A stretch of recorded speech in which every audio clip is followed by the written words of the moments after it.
Welcome to Honest Whispers Review. On this video I'll be reviewing Transformers Generations Combiner Wars Devastator. This is a box set that was released by Hasbro back in August 1st, 2015. It comes with all 6 Constructicons and they're all Voyager class. I'm going to go over 6 different categories to review this. First category is design, which basically covers the look, the concept, points of articulations, and in this case even engineering. First and foremost, I'm going to point out how big he is. He is approximately 1.5 foot tall. And to be more accurate, his highest point right here is about 1 foot 6¼ inch, and his head goes up to about 1 foot 5½ inch. He has 14 points of articulations, 1 in the neck, 2 shoulders, 2 elbows, 2 wrists because they rotate, and 2 hands or fingers, however you want to categorize them, 1 waist, 2 hips, although he does have 2 more joints here, but that's not really supposed to be his hips, and he does have 2 knee joints, although I would have liked it to be right here accurately in the middle, but his joint is actually in the middle of his thigh, so it doesn't really look that good when you use his knees. But otherwise, every other joint, really is pretty functional, works good, and it's not too bad. Now, as far as the engineering goes, there are some areas where it looks like the designers decided to cut some costs here and there. So due to that, it just certain areas like right here in the back, you can see holes cut up, and that's not really accurate to how it looks in the actual cartoons. Even when I saw this, it almost reminded me of Fartman's costume, or almost looks like he's wearing a G-string in certain angles. Otherwise, everywhere else looks pretty solid. Certain areas and tabs just don't fit nice and snug as I would have hoped it to do or to be. And in cases like this, although this is more of an individual thing for who is a scavenger, and also on certain areas like right here, this just tends to kind of, like, I was hoping it might connect to something else to keep it more stable, but basically it just kind of hangs in there in limbo, so over time it might kind of droop down, or if you move the arm it might kind of move out of position. And even here you could see how the tracks, they're not all symmetrically in there, and even though this is pretty much in place because this is where one part of the wings attach, although you really have to look at it more accurately, here's, or closely, here's even just minor gaps here and there. It's just kind of off rotated. And as far as this part, this is a joint right here. If I was a designer or engineering this, I would have used like a snap lock joint so that once you move it into this position, it snaps in and it won't move. Otherwise, it tends to move up and he tends to lose balance, and just not the best support compared to Mixmaster here. I mean, he's really the foundation of Devastator right now as he's standing, and that's one of the reasons why I even had to kind of tilt the legs out. Although it looks better with the legs tilted out, but it's also so to give him a little bit more stability. Otherwise, this will start folding up right here, and then he will start toppling over or lean forward and eventually even fall over. So due to that, I give the design score a solid 7 out of 10.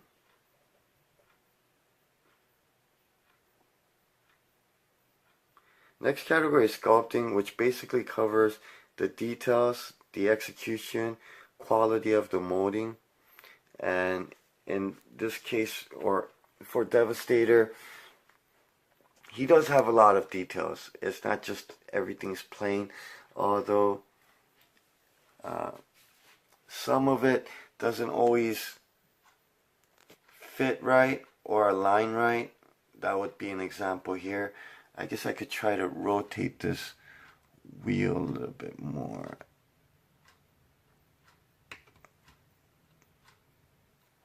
So okay, that looks a little bit more straight and lined. But when I look at other areas here, there's just too much gap here and there. So not every part fits perfectly. And I did mention about the design where it looks like it tried to cut some costs here and there. Another example other than the back here where, because with this, it just takes the inaccuracy of what it looks like in the cartoon. But at least for sculpting, quality of the sculpting, you know, that part, I do want to point out how there's certain areas it just looks like they really try to cut costs. So one side of his hand is just really bad. I mean, hate to use the word cheap, but definitely low quality, or it kind of gives you that feel or look to it. And even in the back, which I always had a problem with all the Constructicons individually as a robot, they always had certain areas in the arm that kind of showed everything, like the hand, and this on the back of the arm would be an example. Although since Scavenger kind of fills the whole thing out, it actually looks kind of solid. But when you look at Bone Crusher side, because only half of it is filled in and it's not covered, this is again where it just looks a little bit cheap or definitely low quality.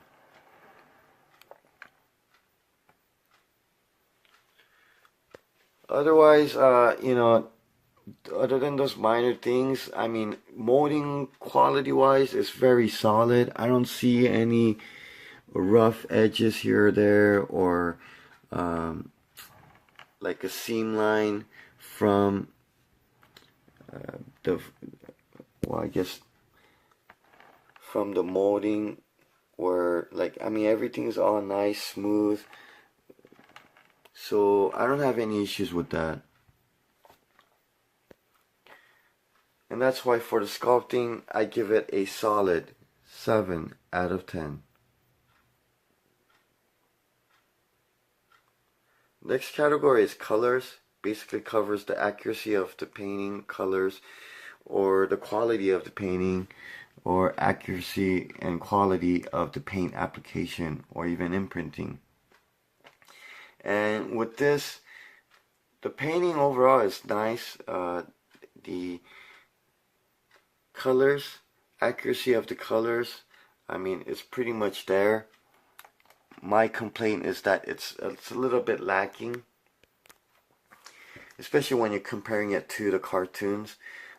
Even in the cartoon, like, he had some parts where it was like glowing, so they could have easily implemented that to, you know,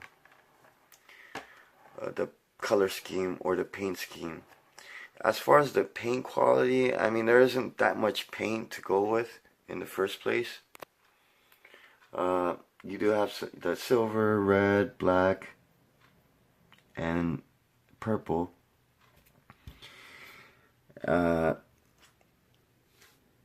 Takara actually has his foot Mixmaster more paint details here and there, so that would have looked better if they gave this Hasbro one the same treatment.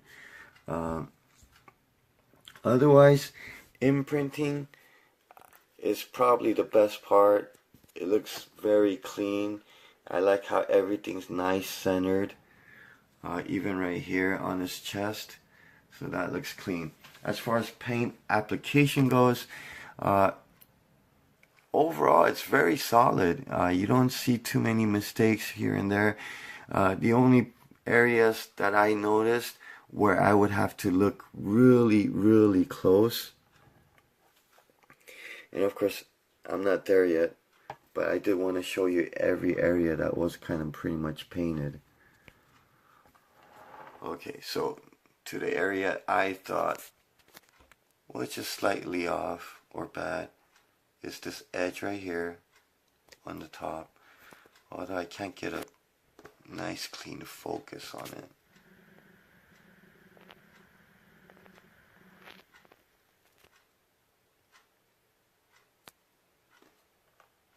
So you can see how the line isn't straight, purple is bleeding a little into the green. And on his head, you could see some of the silver bleeding onto the black. And even on this side, it almost looks like he has a piece of silver hair sticking out. But it is something you have to look really close at. Once you start getting further away, it's harder to tell, and paint, colors, everything looks pretty clean and accurate. And that's why for the colors, I give it a pretty high 8 out of 10. Next category is packaging, and for the packaging, this comes in a nice 4-color box. It's solid cardboard. Unfortunately I got one that was caved in, so that kind of sucks, but otherwise everything was nicely packed in there, and I was very pleased that none of the Transformers inside the box got damaged. So it did protect. And on the top, you do see some nice little pictures of the Constructicons individually in the robot mode. Left side, basically just the same picture but cut out with the Combiner Wars logo.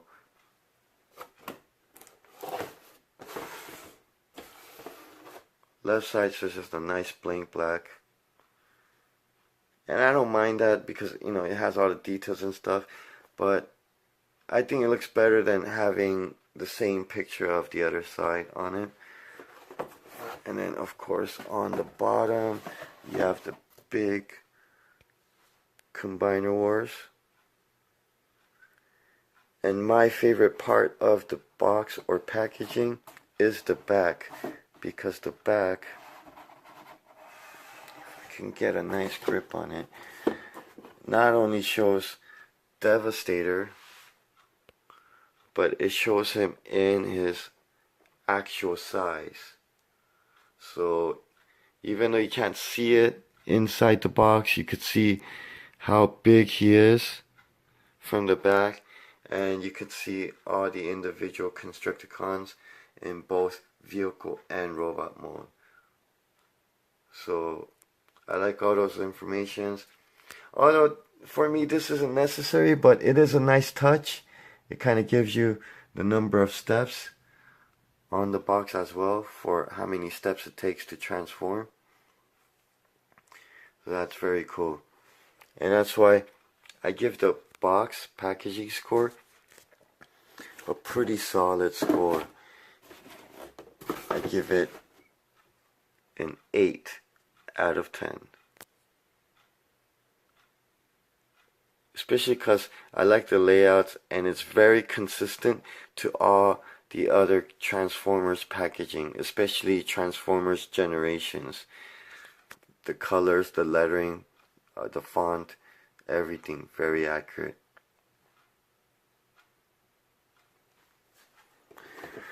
Okay, so next category is value, and value pretty much covers the retail price versus the aftermarket price,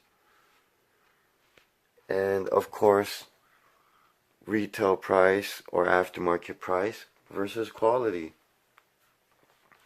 And first off, this, when it first came out, it was retailed at $140. It's almost 5 years now since it came out, and unfortunately the aftermarket value did not go up that much. Right now, I think lowest new one you could probably find is probably around 160 with shipping and stuff, maybe around 170. Although I might have seen one with free shipping at 160. Now, my projection is that this will probably take a while to go up in value, just because it seems like they produced a lot of this. So the supply is definitely high, even though the demand will always be high for this. And just to point out, not only did Hasbro release one, they released one in they released like a San Diego Comic-Con version one. They had released one in like a different packaging. Takara released one, although theirs is slightly different with individual weapons and about $100 more expensive. So this one, I could see it go up in value, maybe up to 200, 250, maybe another a few years from now. I say maybe 10 years from now would be the time it needs to maybe get close to the double its value. So if you want to get to like 280, close to 300, I saw someone try to sell it at WonderCon for 350, and that is a bit far, fetched right now. So I think it's going to take a lot more time than that to get to that level, and that's why for me the value, I give the score at an above average 6 out of 10. Finally, last category, overall, which basically accumulates the 5 prior categories: design, sculpting, colors, packaging, and value. And for me, the way he looks, I mean, he is very nicely proportioned. He looks way better than he did on G1, where G1 he's like oversized head, small torso, like, almost fragile looking torso with, unproportioned limbs. This one looks very solid. I can't say I could stare at him all night, but definitely nice enough for me to stare at him for maybe, hours. Because there are certain things out there where, I mean, it just looks so cool, you can't help but stare at it for literally like hours, and you're just still in awe. This is close to it. So in other words, I wouldn't call this a showstopper, which is something I save for something really special, but this would be a category I would put as a topic starter. So if you had this on display somewhere and had some guests come over, this is definitely something, I would say high percentage. 3 out of 4 times someone's going to ask you about this. Like, whether it's how much was this, where did you get it, when did you get it, whatever it may be, definitely something somebody's going to ask you about. As far as an investment goes, I don't see this as a real good investment, but definitely something solid. Even for me, after, I mean, I don't see myself keeping this forever, but when I do sell it, I'm pretty sure I could get at least my money back. And that's why it has a lot of plus sides, although in my honest opinion, it could have been better than what I expected or what I got. So I was expecting more, basically. And that's why overall I give it a solid 7 out of 10. So to recap, design 7 out of 10. Sculpting 7 out of 10. Colors 8 out of 10. Packaging 8 out of 10. Value 6 out of 10. And overall 7 out of 10. Thank you for watching. Until next time, continue reading the King James Version Bible and eat your daily vitamin C's.